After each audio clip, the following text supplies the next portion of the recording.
বরং সে আলা ইল্লিনে উঠে। চিৎকার দিয়ে বলুন সুবহানাল্লাহ। সুবহানাল্লাহ। সে উঠে কোথায়? আলা ইল্লিনে সে উঠে, সে আসফালা সাফিলিনে যায় না। তার অবস্থান, তার স্তর ডিমোশন হয় না, নিচে নামে না, বরং প্রমোশন হয়। তখন সে এমন হয়ে যায়, বিশ্বনবী মুহাম্মদ রাসূলুল্লাহ সাল্লাল্লাহু আলাইহি ওয়াসাল্লামের ভালোবাসায় হযরত উমর জীবন উৎসর্গ করার কারণে নবীজি বলেছেন, লাউ কানা বাদি নবিয়ুন লাকানা উমর, যদি পৃথিবীতে আমার পরে কোনো নবী হতেন তাহলে সেই নবী কে হতো? উমর। যে নবী, যেই নবীর মাথা কাটার জন্য উমর এসেছিলেন, সেই উমর নবীকে অনুসরণ করার কারণে এত বড় মর্যাদা পেয়ে গেলেন।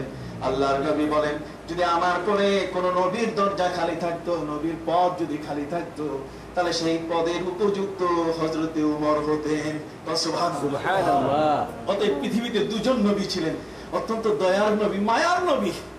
ওই মায়ার নবীর মধ্যে আমার নবীজি উহুদের ময়দানে যে সকল সাহাবীরা প্রাথমিক বিপর্যয়ে তারা পালিয়ে গেল, পালিয়ে যাওয়ার কারণে বাড়িতে ঠাঁই পায় নাই, কারণ বাড়িতে তো রাসূলের আরেক দল ভক্ত আছে। এরা কারা?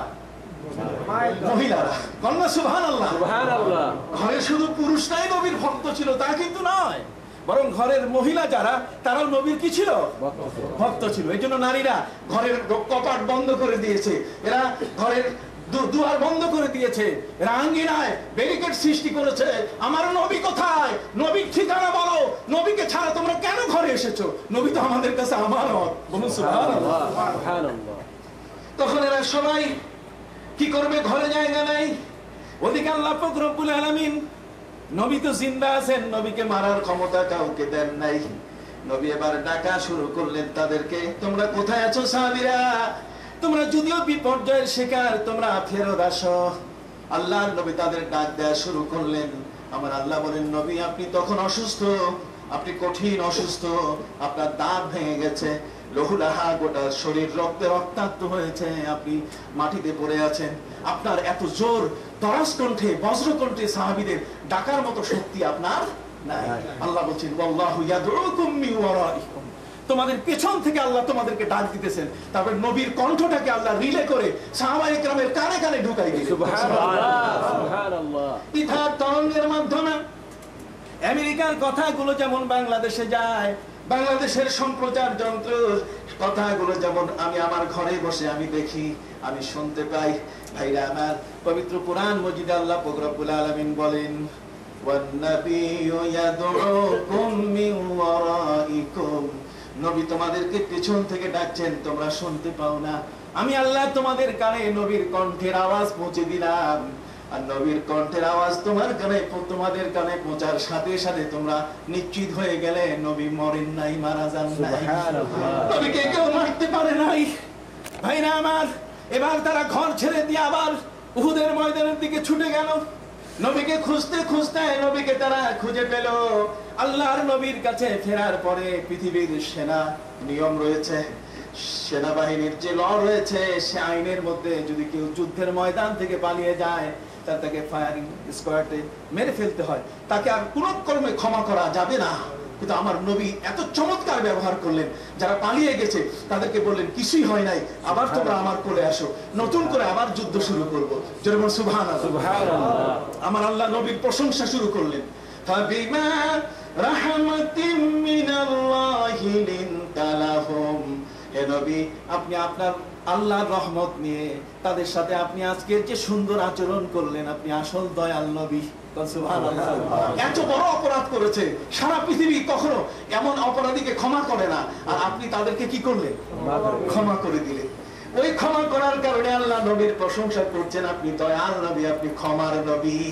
ভাইরা আমার, আল্লাহ পাক রব্বুল আলামিন বলেন, যদি আপনি সেদিন কঠিন মনের হতেন, রূঢ় ভাষা আপনার কণ্ঠ দিয়ে যদি শক্ত ভাষা বেরিয়ে আসতো, তাহলে সাহাবীরা আর থাকতেন না, সব পালিয়ে যেতেন।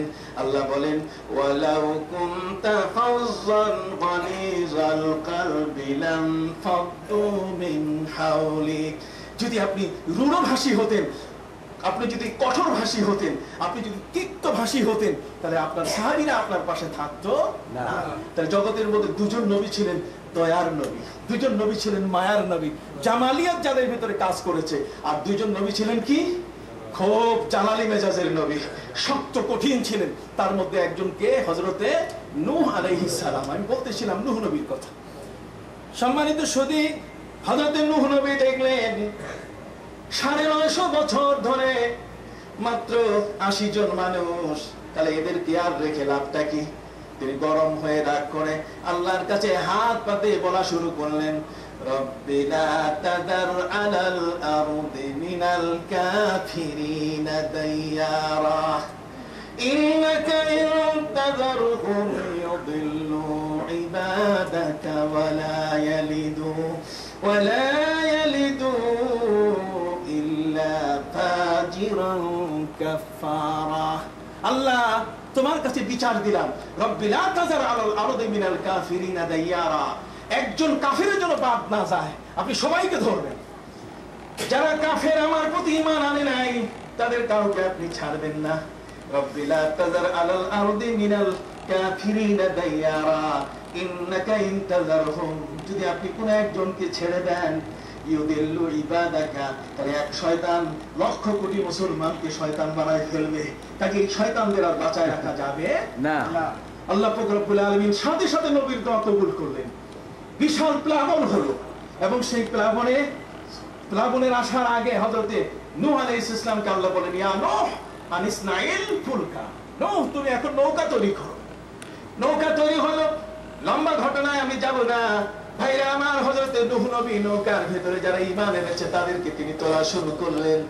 নৌকার ভেতরে এক এক করে সবাই উঠলো, ইল্লা আযুজান ফিল গাবিরিন, একজন মহিলা উঠতে পারে নাই। কয়জন মহিলা বলুন? একজন। তাহলে দেখেন, ঈমানের ক্ষেত্রে পুরুষ আর মহিলার পার্থক্য নাই। ঈমানের ক্ষেত্রে পুরুষ যেমন, একজন মহিলাও তেমন। এই জন্য একজন নারী যদি ঘরের ভিতরে ঈমানদার হয়, তিনি যদি ইচ্ছা করেন, তাহলে তার স্বামী, তার গোটা পরিবারটাকে তিনি ঈমানদার বানাতে পারেন কিনা বলুন? ইকরামা ইবনে আবি জাহাল, আবু জাহালের পুত্র ইকরামা, তার বৌমা, তার পুত্রবধূ প্রথমে নবীর কাছে ঈমান এনেছে। নবীর কাছে ঈমান আনার পরে এখন স্বামীকে খোঁজা শুরু করছে যে স্বামী তুমি কোথায়? স্বামীকে খুঁজে বের করেছে। স্বামী এমন একজন রাগী স্বামী, যে স্বামী কোনোদিন আমার নবীকে আশ্রয় দেয় নাই, পরাশ্রয় দেয় নাই, আমার নবীকে কোনোদিন সে আপন হিসাবে গ্রহণ করে নাই। স্ত্রী ঈমানদার হওয়ার পরে তার স্বামীকে খোঁজা শুরু করছে। খুঁজতে খুঁজতে তায়েফের এক পাহাড়ের গহীন গুহায় স্বামীকে খুঁজে পেল। স্বামীকে গহীন গুহায় খুঁজে পাওয়ার পরে এবার স্বামীকে বলছে, রে স্বামী, চলো, মুহাম্মদের মতো একজন ভালো ব্যক্তি জগতের মধ্যে আরেকজন নাই। আমরা গেছি, তিনি সহসা আমাদের হাতে ইসলাম তুলে দিয়ে তিনি আমাদেরকে কালেমা পড়াই দিলেন। কাজে চলুন স্বামী, মুহাম্মদ রাসূলুল্লাহ সাল্লাল্লাহু আলাইহি ওয়াসাল্লামের কাছে আমি বলে এসেছি, আমার স্বামী ইকরামাকে যদি নিয়ে আসি, তাহলে আপনি তাকে কলেমা পড়াবেন কিনা? নবীজি বললেন, আবু সুফিয়ান যদি আমার কাছে আসে, তাকেও কলেমা পড়াবো। আজকে সাধারণ ক্ষমা, আজকে কারো উপরে কোনো প্রতিশোধ নাই। চিৎকার দিয়ে বলুন সুবহানাল্লাহ। ভাইরা আমার, স্বামী স্ত্রী গুহার ভিতরে কথা বলছে, সন্ধ্যা হয়ে গেল। স্ত্রী বলছে, স্বামীরা, এখান থেকে মক্কার দূরত্ব প্রায় 80 কিলোমিটার। তায়েফ থেকে মক্কার দূরত্ব 80 কিলোমিটার। অতএব 80 কিলোমিটার এই দূর পথ অতিক্রম করতে অনেক সময় লাগবে, চলো রাতের বেলায় যাই। স্বামী বলছে, না, রাইড শুরু হয়েছে, কে কাকে চিনবে না চিনবে, একটা কঠিন অবস্থার শিকার হতে পারি আমরা হয়তো কারো যদি তীরের আঘাত আমাদের গায়ে আসে তো বাঁচার উপায় থাকবে না। চলো কালকে দিনের বেলায় যাই, আজকে রাত্রে স্বামী স্ত্রী দুজনেই ঘুমাই এখানে। ইকরামা গুহার মধ্যে তার বিছানা, স্ত্রীর জন্য বিছানা পাশে বিছানো হলো। রাত যখন গভীর হয়ে গেল, তখন স্বামী ইকরামা স্ত্রীর গায়ে হাত দেওয়ার জন্য স্বামী সুলভ আচরণ যখন শুরু করলো, তখন ইকরামার স্ত্রী চিৎকার দিয়ে স্বামীকে সতর্ক করে দিল, ডোন্ট টাচ মি, তুমি আমাকে স্পর্শ করো না, খবরদার। স্বামী ইকরামা বলছে, স্ত্রীরা, তোমার গায়ে হাত দিতে আমার আপত্তি কোথায়? তুমি তো আমার বৈধ স্ত্রী। স্ত্রী ডাক দিয়ে বলে, শোনো, আমি তোমার বৈধ স্ত্রী নই, আমি তো আমার আল্লাহর নবীর কাছে কালেমা পড়ে মুসলমান হয়েছি। তুমি যতক্ষণ পর্যন্ত কালেমা পড়বে না, ততক্ষণ পর্যন্ত আমি তোমার স্ত্রী নই। অতএব আজকের রাত তোমাকে এভাবেই কাটাতে হবে। নবীজির দরবারে গিয়ে সকালবেলায় যতক্ষণ পর্যন্ত তুমি কালেমা পড়বে না ততক্ষণ পর্যন্ত আমি তোমার বৈধ হালাল স্ত্রী হব না। ভাইরা আমার, একজন নারী তার নিজের ইজ্জত সম্ভ্রম যে কোনো মুহূর্তে একজন পরিচিত একজন স্বামীর কাছে অর্পণ করতে পারত, কিন্তু না, ঈমানের দাবি বিশাল। চিৎকার দিয়ে বলুন সুবহানাল্লাহ।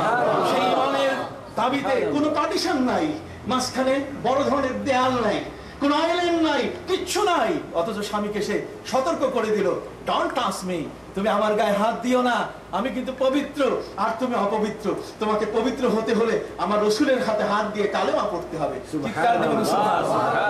পরদিন আমার নবীর হাতে কালেমা পড়ে ইকরামা মুসলমান হয়ে গেল। আমি আমার ভাইদের খেদমতে আরজ করতে চাই, আল্লাহর দ্বীনের প্রতি যদি কোনো ব্যক্তি পুরুষ হোক অথবা মহিলা হোক আসে, আল্লাহ কখনো তার মর্যাদা খাটো করে দেখেন না। ভাইরা আমার, হযরত নূহ আলাইহিস সালাম প্লাবন শুরু হলো, 80 জন মানুষকে এক এক করে নৌকায় তিনি তুললেন।